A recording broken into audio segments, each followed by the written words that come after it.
friends. This week is another Throw Up to Glow Up thrift store makeover.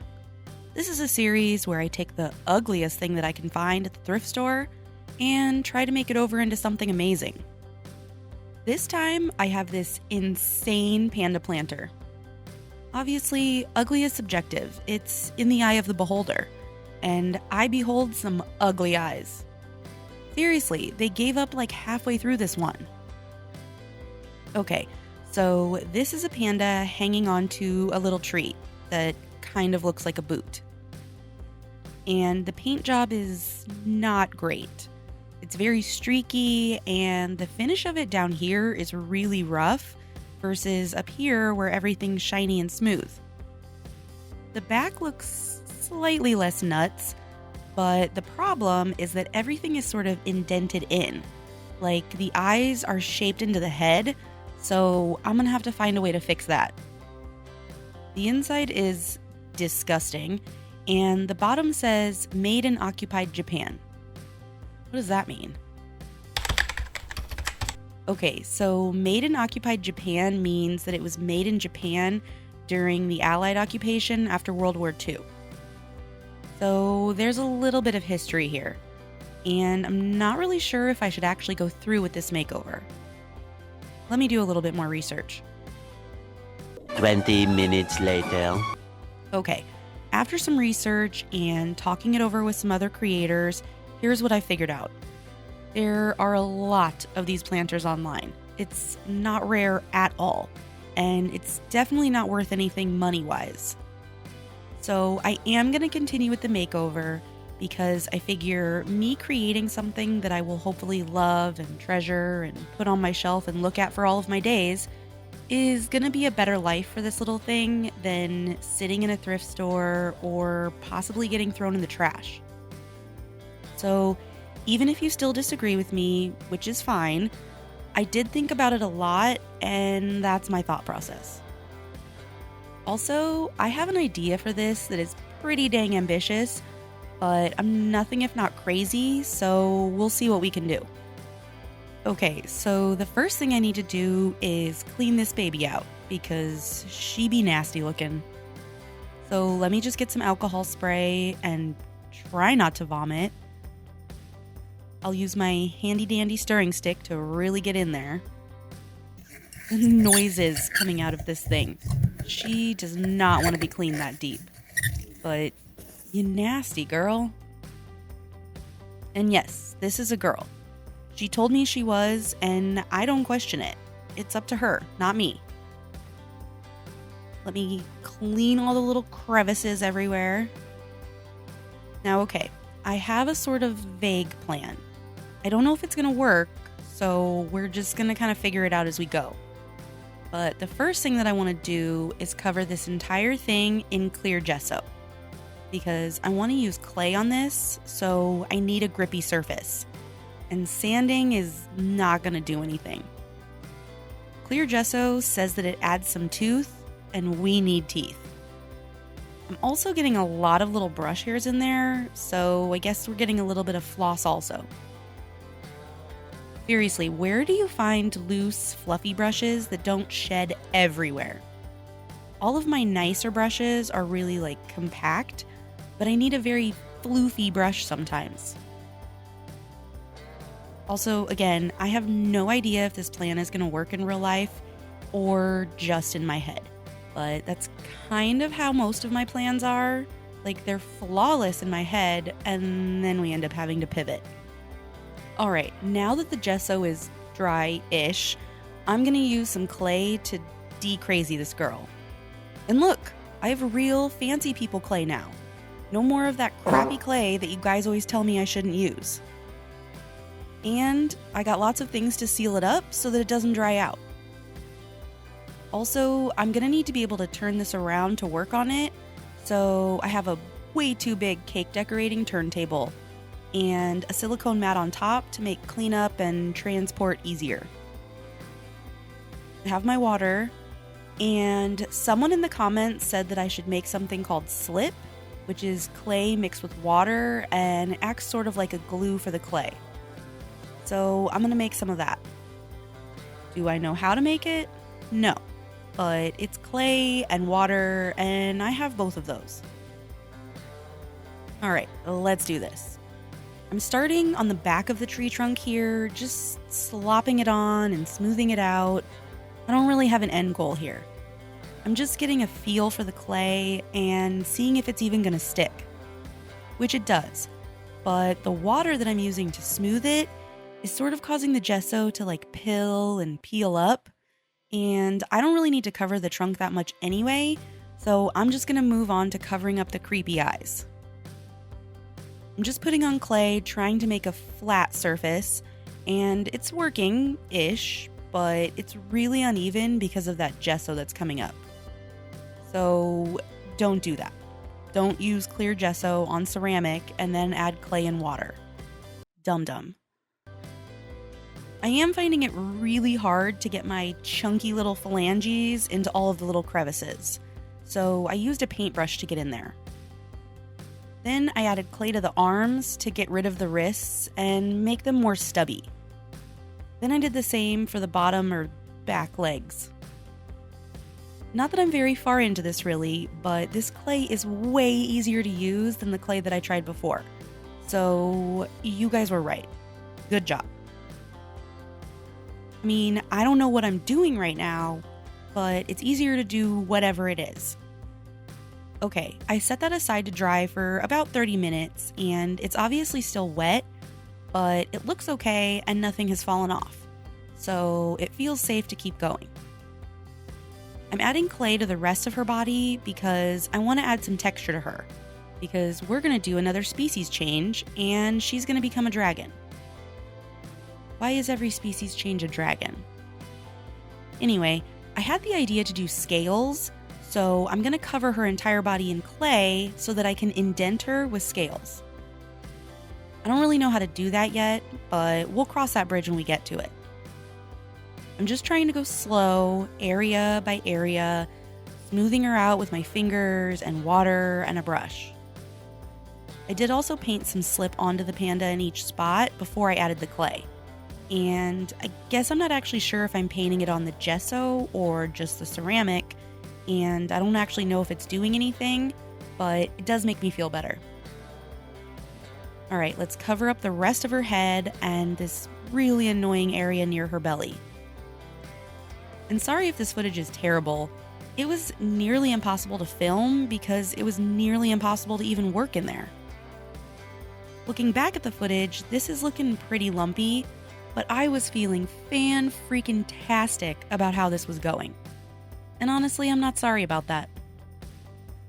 Next, I'm going to make a chunky little tail by rolling out a little cone, because that's the only way I know how to make a tail.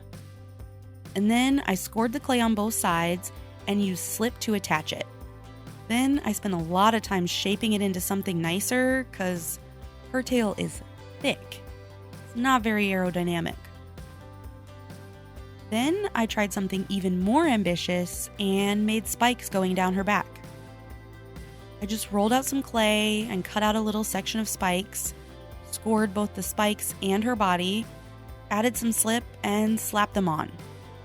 Then I had to smooth out the joint on both sides, and smooth out the top of the spikes. I really don't hate how these are looking. Then, now that the body has been sitting for a bit and the clay is a bit firmer, I can try to add those scales. I have this tool that I don't actually know how to use, but it does have a triangle if I turn it to the side, so I just use that to make some scales. It mostly worked, but it did get a little wonky in some places that were harder to get into, and the angles got a little crazy. I'm sure there's a better way or a better tool, but for my first time, I don't think it's that bad. I set the whole thing aside to dry overnight and actually left it for a couple of days. And there seems to be a couple of tiny cracks along the edge, but everything else seems pretty secure. Even this clay that I just kind of pressed onto the tree. So now what I'm going to try to do is add some pointy dragon ears to cover up these bear ears. I just sort of enveloped the ear between two pieces of clay, smoothed it down onto the head, and then formed it to a little point at the end. Then I sculpted in a little inner ear divot space thingy. The ear next to the tree trunk was a lot more difficult. Getting my fingers or really any tools into that tiny area, smoothing down between the head and the tree. But I did my best. And these ears are much bigger than I envisioned, but oh well. Right now, he kind of looks like a pig, but a better pig than when I actually tried to make a pig with air dry clay. Next, let's add some wings. And here is where my inexperience really tripped me up. So first, I just tried to cut a couple of wings out of clay and attach them, but they were way too heavy and they just wanted to sag and fall off. So then I tried using some wire to firm it up a bit, but I don't really know how to form the clay around the wire and still keep it in the shape that I wanted. So after a bunch of failed attempts, I took a break and looked up a video on YouTube. The way that this guy did it was to cut a form out of thick paper, like a paper plate, and then form the clay over that. He did also use wire on his to hold the shape, but his wings were much bigger than mine, so I think just the plate will be fine. I got a little overconfident and added some little snakes on to make those bony rib things that are actually fingers or whatever. Yes, I looked up dragon anatomy. Then I attached the wings and added a little bit of clay at the base on both sides to not only hold it on, but to keep it from sagging against the body. Of course, in the process, I accidentally broke his ear that wasn't completely dry, so I fixed that, and then I broke the other one. Urgh. The wings were definitely more sturdy than the first ones that I made, but I still propped them up with a couple of nearby objects underneath to hold it up while it sets. While that was chilling off to the side, I decided to make some flowers to cover the little tree knots. I cut out some circles, shaped them into petals, attached them onto a little center circle, and then put some various tools underneath to give them a nice, wavy, flowery shape. Then I squinched another little circle into some kind of center thing to cover the mess that I made attaching the petals. Now back to the wings, I did a bit of touching up where there's a thin spot, and I added a little patch where I broke the ear. I redid some of the scales where I smoothed clay over them attaching the wings, and then I was ready to add the flowers. I smoothed the little clay over the tree knots so that the back of the flowers had something to attach to, and then I scored it, painted on some slip, and smashed on those flowers. Except this flower is not going to go on a tree knot because I made the flowers way too big and it wouldn't fit over here. So it's just going to hang out over here. The petals were still a little heavy, so I added some clay onto the tree behind the petals in a few places and then gently pressed the ends of the petals onto that. And even with that, I was still kind of worried that they would droop, so I propped this whole thing up on its side to dry overnight. Alright, luckily the clay gods were kind to me and nothing fell down or off completely. And I'm not going to pull on anything like I did with the feet of that pinch pot, but I think it feels pretty secure. There's still some rough and textured spots, so I'm going to try and sand it incredibly gently just to make sure that I don't destroy it. Alright, clay people, stop cringing and lay it on me. What could I do better next time? I mean, I'm pretty happy with it since my 2 previous air dry clay experiences have come out pretty nutty, but I know I'm going to want to try this again, and I know I could improve. After sanding and cleaning everything up, I'm going to put a coat of Mod Podge over all of the clay because I want to try and give it as much protection as possible, and I read that it can help seal the clay so that it won't absorb as much paint. I'm just using the glossy Mod Podge because I'm going to paint over all of this anyway. Then, once all of that is dry, I'm going to put on a coat of white gesso as a base coat, and I'm going to make sure to let that dry for a long time. Alright, now it's time to paint. First, I'm going to go in with a sloppy base coat of each color. I'm just trying to get into all of the little crevices using teeny tiny paintbrushes. I'm not really being too careful or precise. I'm just trying to get paint in there and cover up all of the white. I really don't know why I did this to myself. The original painter couldn't even finish that eye circle, and I made way more tiny little areas to get into. Then, on the third coat of paint on this tree, it started to peel up. I think ceramic just really doesn't like to take anything on top of it, or maybe the panda is fighting back. But either way, when I started to gently peel off the part that was coming up, it started to peel up everything. And I am not about to redo this whole thing. So I'm just gonna slap a lot of paint over this, even if it's chunky looking, and pray a lot and move on.